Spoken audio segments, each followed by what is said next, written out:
Paz, meus queridos e amados irmãos, que privilégio imenso estar com vocês, como igreja, reunido nesta noite para prestar um culto ao Eterno. Isso é maravilhoso, é uma bênção de Deus, que Deus possa nos abençoar a todos nós, e que a palavra, a sua palavra, a palavra do Eterno, possa alcançar os nossos corações nessa ocasião, e todos nós sejamos abençoados nessa ocasião. Como já foi informado, esse mês nós estamos trabalhando durante um determinado período, o pastor definiu aí não sei quando, nós estaremos trabalhando sobre a carta de Paulo aos Colossenses, e o tema é Jesus Cristo, o nosso fundamento, Então, nós vamos hoje ler o texto sagrado que está registrado em Colossenses, no capítulo de número 1. O versículo ao qual nós vamos considerar nessa ocasião é o versículo de número 3. O versículo 3. Vamos falar sobre o tema, com o tema Jesus Cristo, a fonte da nossa gratidão, o fundamento da nossa gratidão. Será esse o tema dessa ocasião, em que Deus assim possa se agradar de nos abençoar nesse momento. O versículo de número 3, que é o versículo que será analisado, e o seu contexto vamos mencionar, ele diz o seguinte: graças damos a Deus, o Pai de nosso Senhor Jesus Cristo, orando sempre por vós. Esse texto. Senhor da glória, muito obrigado pela tua palavra, muito obrigado porque ela é poderosa, ela molda a nossa vida, o nosso caráter, ela nos conforma à tua imagem, à tua semelhança, faz-nos parecido com o Senhor. Isso é algo impressionante e maravilhoso. Portanto, que o teu Espírito Santo, nesta noite, use-me, o teu Espírito aplique essa mensagem aos corações, às mentes, ao entendimento, tanto ao meu entendimento, como também ao entendimento dos meus irmãos e amigos que nos encontramos juntos nessa noite. Que o teu Espírito seja aquele que ministra, tu que é o melhor intérprete da Escritura, possa, Senhor Deus, trazer luz, trazer entendimento, e todos nós sejamos abençoados nessa ocasião. Eu abençoo a tua igreja, eu abençoo o teu povo aqui reunido, eu abençoo as nossas famílias, eu abençoo o teu servo, o pastor Ari, nesse momento, em nome do Senhor e Salvador Jesus Cristo. Amém e amém. Vamos falar sobre esse tema, A carta de Paulo aos Colossenses é considerada uma carta chamada carta de prisão. Paulo escreveu algumas cartas que foi carta de prisão. Por exemplo, ele estava preso quando ele escreveu determinada carta. É o caso de Colossenses, é o caso de Filipenses, é o caso de Efésios, Essas cartas ele escreveu enquanto ele estava preso em Roma, Então nós dizemos que são cartas de prisão. E essa carta que ele escreveu à igreja de Colossenses, ele nunca tinha visitado essa igreja, nunca visitou, não foi ele que organizou, não foi ele que fundou, foi uma das pessoas que estava sob a sua liderança. O nome dele é Epáfras, Então esse irmão, ele fundou aquela igreja. E certo é que Paulo, estando preso, em Roma, ele ouviu notícia daquela igreja, então ele escreve uma carta para aquela igreja. E essa carta é essa que nós vemos, tem apenas 4 capítulos, bem curtinha, e é simplesmente maravilhosa. É a carta mais cristológica do Novo Testamento. O que é isso? É a carta que fala sobre a doutrina de Cristo. Você quer saber sobre Cristo Jesus? Você tem em primeiro lugar ir na carta aos Colossenses. É ela que trata sobre esse assunto, ela que aborda esse assunto, sobre cristologia, Cristo Jesus. Então Paulo começa essa carta fazendo, nos 2 primeiros versos, ele faz tipo uma introdução, ele se apresenta, ele mostra a quem ele está dirigindo, Paulo apóstolo, a palavra apóstolo quer dizer enviado, com uma missão especial, Então isso está dando, quando ele introduz a carta, usando esses termos, ele está dizendo que o que ele está falando, ele não está falando em seu próprio nome, ele está falando em nome do próprio Deus. Ele é um apóstolo, ele é um enviado. em nome de Cristo Jesus, em nome de Deus, para proclamar a mensagem.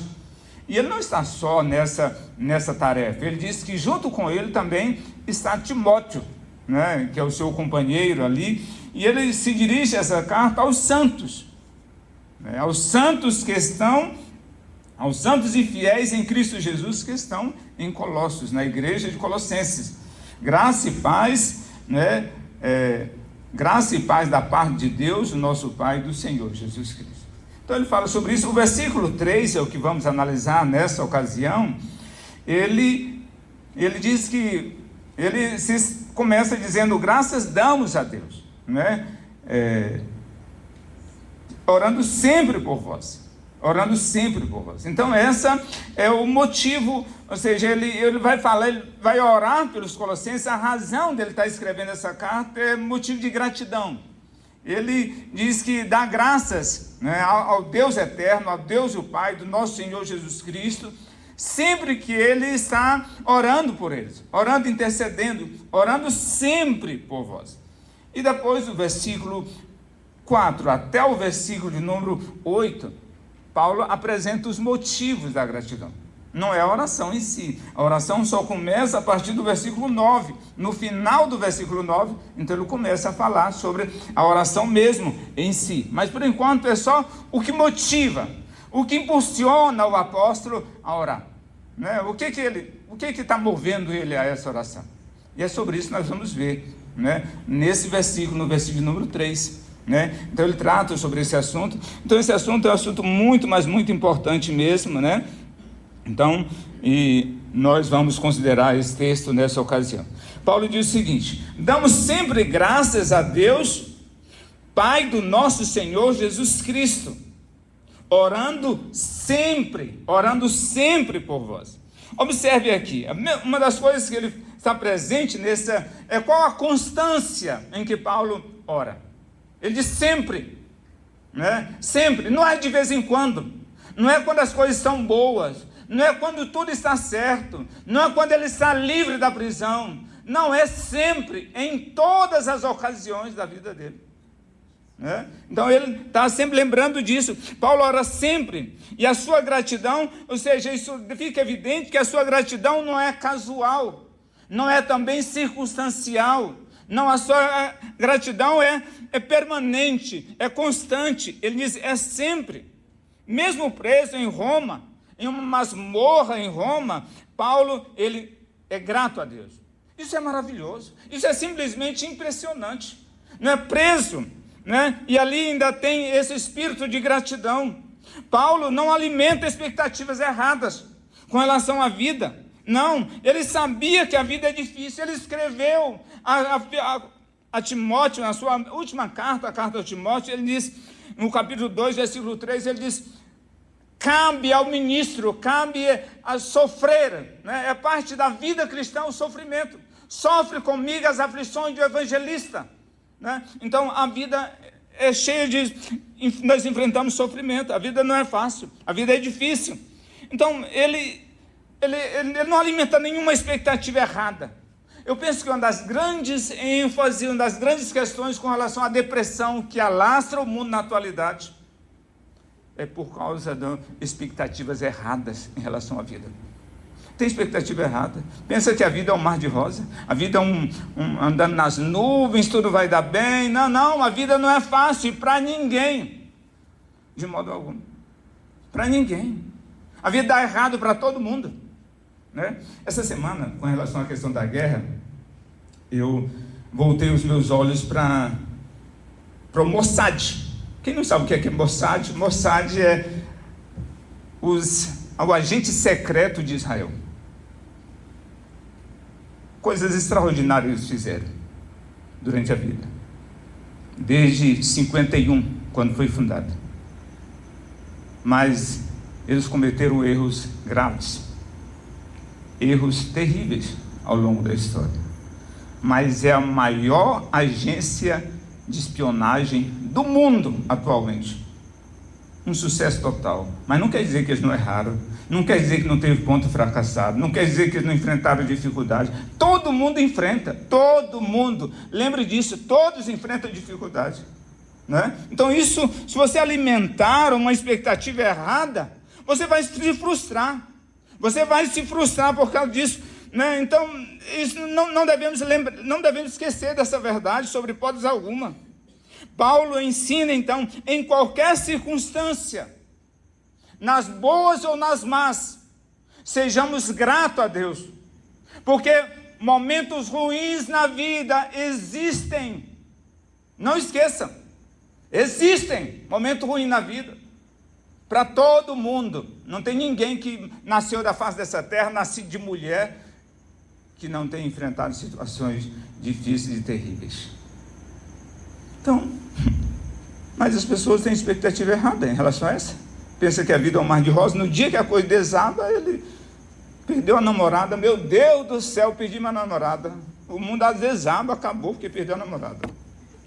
Ah, meu amigo, assim não vai, né? Assim não vai. Então, nós devemos, ele diz mais, damos graças a Deus, né? Graças damos a Deus, né? Ele usa esse termo, damos graças a Deus. Então a postura de um espírito grato, Paulo tem. Paulo está preso, mas a postura de um espírito grato. Paulo tinha todos os motivos para ser uma pessoa que lamuriasse e cultivasse um espírito de sofrimento, um espírito de lamúria. Não, mas ele cultiva um espírito de gratidão. É isso que ele faz. Cultiva o espírito de gratidão. Em Filipenses, é uma carta de prisão. As palavras saltam, pulam de alegria na nossa frente. É assim que a carta de Paulo acontece. Ele diz: alegrai-vos sempre. Alegrai-vos sempre. Né? Filipenses 4:4. Né? Aprendi a estar contente em toda e qualquer situação. Ele diz, Filipenses 4:11. Ele estava preso. A carta de Paulo aos Filipenses é chamada a carta da alegria. Ele estava preso. E não eram essas prisões modernas, não. Não, era muito difícil. Em 2 Timóteo, a sua última carta, Paulo está consciente de que vai morrer. Está consciente. Ele sabe disso, né? Ele diz: combati o bom combate, acabei a carreira e cheguei e me guardei a fé. Ele diz: chegou o fim, a ponto final, a parada final, chegou o fim. Ele disse. Ele sabia que ia morrer. Era a sua última carta. É tão importante essa carta que ele dá instruções a Timóteo. E ele então, no capítulo 4 dessa carta, ele faz um apelo a Timóteo. Ele diz a Timóteo: eu conjuro-te diante de Deus e de Cristo Jesus, que há de julgar os vivos e os mortos, que pregue a palavra, isso a tempo e a fora de tempo. Pregue a palavra, não desista, ele diz.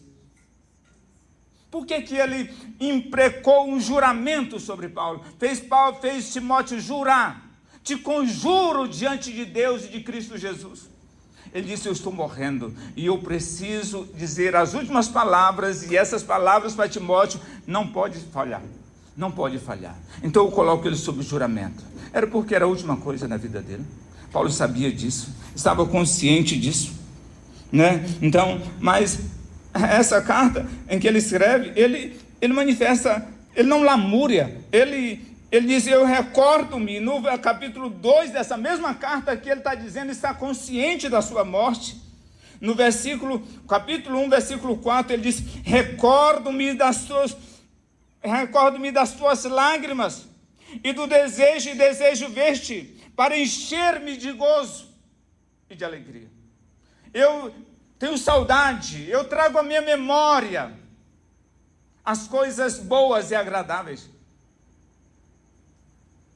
do nosso encontro, das tuas lágrimas, do teu amor para comigo, da nossa despedida. Tudo isso eu trago à minha memória. Ele não ficava lamentando a situação: estou preso, meu Deus do céu, e agora? Não. Ele era um homem que focava naquilo que era bom. Esse é o ensino da Bíblia, de Gênesis a Apocalipse. De Gênesis a Apocalipse. Pode olhar. Né? Sempre cultive o espírito de gratidão diante das adversidades da vida. Né? Veja agora 2 Timóteo 4. 16, 17, ele diz: todos me abandonaram, mas o Senhor esteve comigo. Ninguém compareceu no meu julgamento, todos me deixaram sozinho. Que coisa, que terrível! Era para ele estar lamuriando, mas ele não faz isso. Ele é uma pessoa alegre, feliz. O capítulo 4, 2 Timóteo, observe isso, isso é maravilhoso. Isso é simplesmente extraordinário, né? Ele diz o seguinte, no capítulo 1, no versículo de número 15, ele diz: bem sabes isso, que os que estão na Ásia, todos me abandonaram, entre os quais Fígelo e Hermógenes. A Ásia era o lugar onde Paulo tinha gastado a maior parte do seu tempo ministrando aquelas igrejas. Ele diz: todos me abandonaram, todos. Velho, preso, abandonado, esquecido, tudo isso estava com ele. E ele não tem o Espírito de Deus. Agora observe o versículo seguinte. Essa é a beleza desse texto, porque o versículo seguinte é simplesmente impressionante. E ele diz: o Senhor conceda misericórdia à casa de Onísiforo. Por quê? Porque muitas vezes recreou-me, ele trouxe alegria a mim, e não se envergonhou das minhas algemas. Esse irmão aqui, muitas pessoas iam visitar Roma. Roma era a capital do império. E, no entanto, as pessoas se escondiam. Não iam, fazer de conta que Paulo não estava lá. Não visitava ele. Não procurava saber. Eu estava com pressa. Não deu tempo. Não visitei ele. Porque estava com vergonha dele. Se visse na rua o apóstolo, virava as costas. Não queria se identificar com alguém que era mal visto na sociedade. Mas esse irmão, Onísiforo, não. Ele foi em Roma, bateu de porta em porta, até encontrar o apóstolo, até encontrar ele. E o versículo seguinte, ele diz: antes ele vindo a Roma, com cuidado me procurou e me achou. O Senhor lhe conceda que naquele dia ele ache misericórdia diante do Senhor. E quanto me ajudou em Éfeso, melhor sabes tu. Tu sabes de tudo, que foi uma bênção na minha vida. Paulo está escrevendo a sua última carta, mas o espírito de gratidão está presente nele. Que impressionante, que coisa maravilhosa, que coisa extraordinária é essa aqui, né? Então, Paulo sempre, em toda e qualquer situação, na beira da morte, ele cultiva o espírito de gratidão. Agora, quais são os motivos da gratidão do apóstolo? Por que ele era grato? Ele era grato em primeiro lugar por causa da fé. Ele diz, versículo de 4 a 8, nós vemos isso, né? O que Cristo fez por nós. Ele estava focado nisso. O seu foco era nisso, aquilo que Cristo Jesus realizou por ele, aquilo que ele realizou pela igreja de Colossos. Ele morreu, ele deu a vida, Cristo pagou o preço, Cristo nos resgatou da escravidão do pecado, Cristo nos fez o seu povo, Cristo nos introduziu em uma nova sociedade, somos o seu povo. Isso é maravilhoso. Então essa fé verdadeira, o que Cristo indica o que Cristo fez por eles. A fé que vocês têm em Cristo Jesus, é por isso que eu sou grato. Por causa da fé que vocês têm em Cristo Jesus. A fé genuína, a fé salvífica, a fé baseada não nas obras, mas na obra consumada de Cristo Jesus. Esse é o alicerce de uma fé, de uma salvação. E Paulo está grato a Deus. Eu estou grato a Deus por causa da fé que Deus concedeu a vocês. Por causa desse dom maravilhoso, que é a fé. Então ele disse, eu sou grato a Deus por isso. Eu deixei eu de lado. Sou focado nisso. Meus queridos amados irmãos, como nós devemos ser gratos ao Senhor por isso, mesmo que tudo nesse mundo desabe, por causa da nossa fé em Cristo Jesus, nós somos mais do que vencedores. Nem a morte é capaz de roubar a nossa verdadeira herança, a nossa verdadeira riqueza, nada, por causa da fé. Isso é simplesmente impressionante. Observe, em segundo lugar, o amor, né? O amor, o que Deus está fazendo agora entre nós. Ele diz: o amor que tem por todos os santos. Ele viu essa transformação naquela igreja. O amor que aquela igreja tinha por todos os santos, por todos os irmãos, em todos os lugares. O amor visível. Uma igreja amorosa, uma igreja carinhosa. Ele disse: é Deus que está fazendo isso. É Deus que está fazendo isso. É Deus que está realizando essa obra majestosa e maravilhosa na vida desses irmãos. Deus está trabalhando, Deus está mudando. Pessoas que pensavam egoísta, pensavam só em si mesmo, agora estão amando uns aos outros. Isso é maravilhoso. Paulo disse: o amor visível, um amor ativo, um amor abrangente, é a marca da nova vida em Cristo Jesus. É a marca da nova vida em Cristo Jesus. Esse dia eu e a Terezinha estavam conversando, a Terezinha e nós comentando um com o outro, e ele disse: aquela igreja é uma igreja amorosa, referindo a vocês, referindo a essa igreja.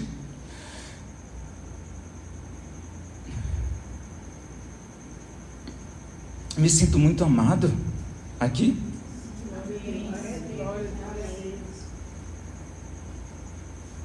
Me encontrei.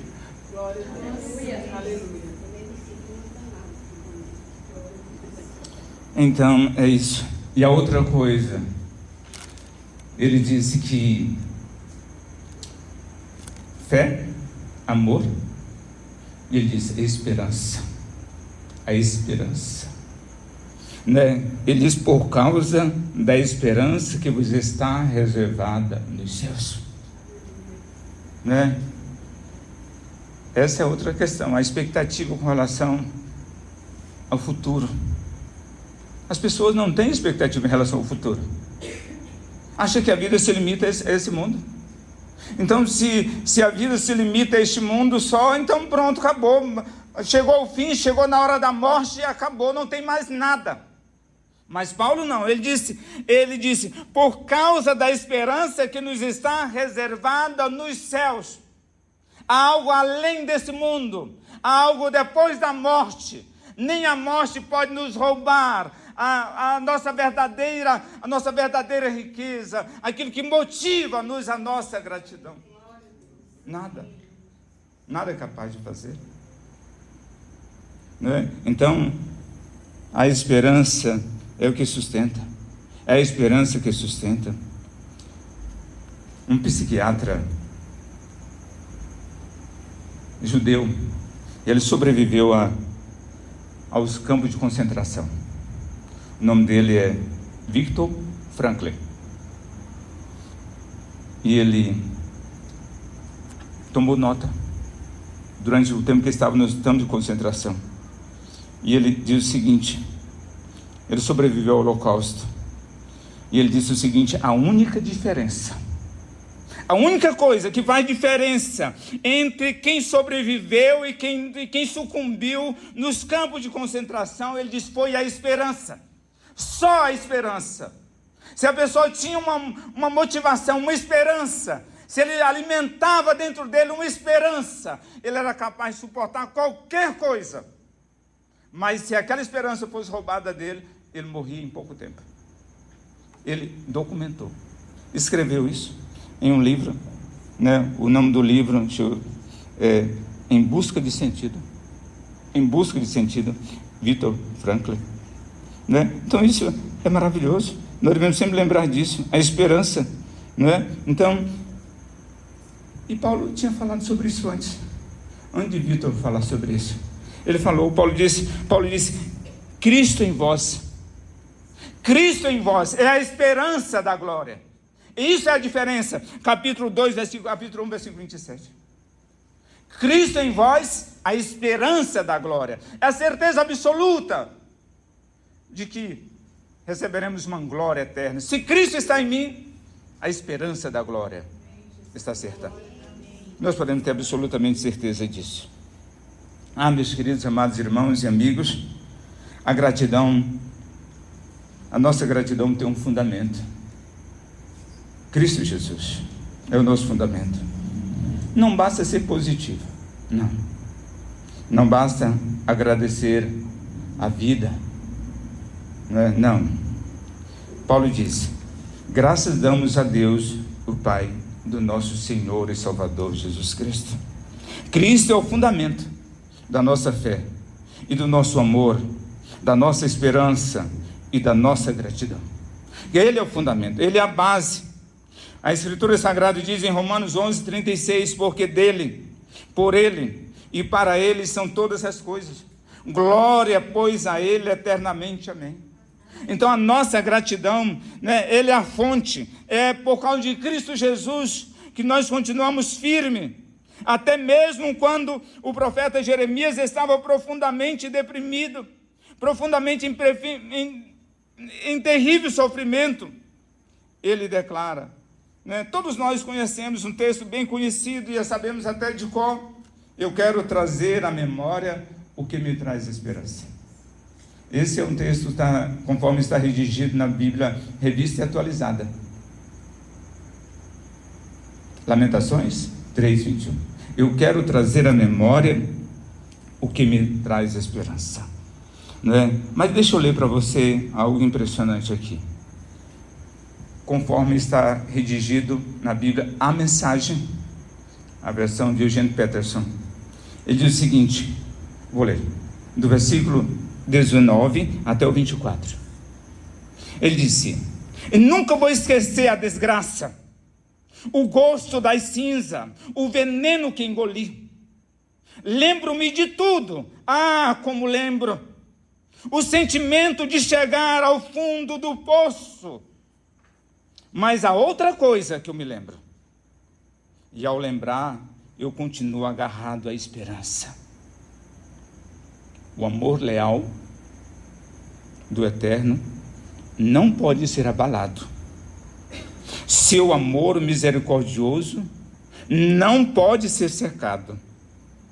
Elas são renovadas a cada manhã. Como é grande a sua fidelidade. Eu me apego ao Eterno e digo e repito: Ele é tudo que me restou. Olha que coisa maravilhosa, que texto lindo, que texto extraordinário.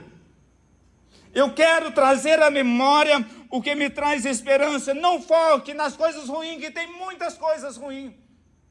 Isso não é negacionismo, é o ensino bíblico, o mais puro ensino. A Escritura Sagrada ensinando, a vida tem coisas ruins, mas, meu amigo, você tem muitas coisas boas para observar, para agradecer.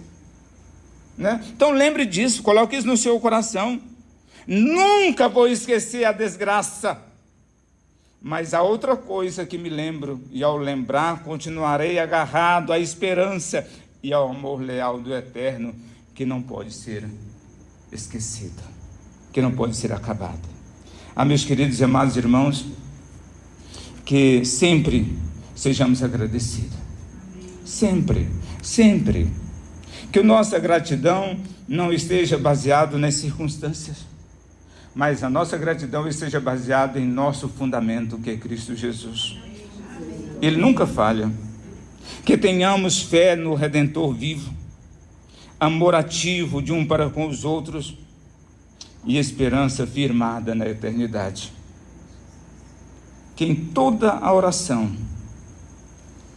antes de pedir, sejamos encontrados agradecendo a Deus, o Pai do nosso Senhor Jesus Cristo.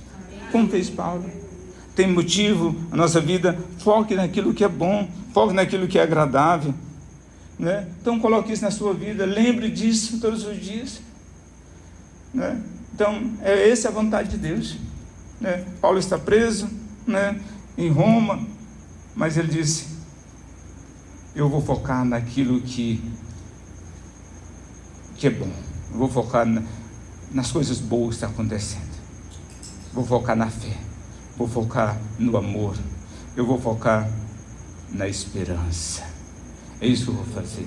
Meus queridos e amados irmãos, se nós possamos lembrar disso todos os dias da nossa vida, que não esqueçamos disso em momento algum, mas alimentemos sempre essa fé viva, porque nós temos um Redentor fiel, que é o nosso fundamento da minha vida e da sua.